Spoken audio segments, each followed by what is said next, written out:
মালদ্বীপের আলিফ ধাল অ্যাটলের ধিগুরাহ দ্বীপে প্রবাসী শ্রমিকদের একটি আবাসিক ভবনে গ্যাস লিকেজ থেকে সৃষ্ট অগ্নিকাণ্ডে ৫ জনের মৃত্যু হয়েছে। শুক্রবার ভোররাতের দিকে এ ঘটনা ঘটে। আশঙ্কাজনক ২ জনকে উন্নত চিকিৎসার জন্য রাজধানী মালেতে স্থানান্তর করা হয়েছে।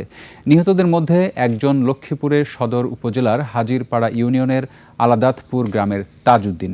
সেখানে নিহত অন্যরা হলেন সদর আলী, রবিন মোল্লা, শফিকুল ইসলাম ও নূর নবী সরকার। চিকিৎসাধীন আছেন জামাল উদ্দিন ও সাদ্দাম হোসেন। নাইম আহমেদের ডেস্ক রিপোর্ট। সানবিট সব দিবে সামাল। সানবিট ম্যাজিক প্রেস ডিশওয়াশিং এর মাথা ঘোরানো সলিউশন। মালদ্বীপের আলিফ ধাল অ্যাটলের দিগুরাহ দ্বীপের এই আবাসিক ভবনে থাকতেন প্রবাসী শ্রমিকরা।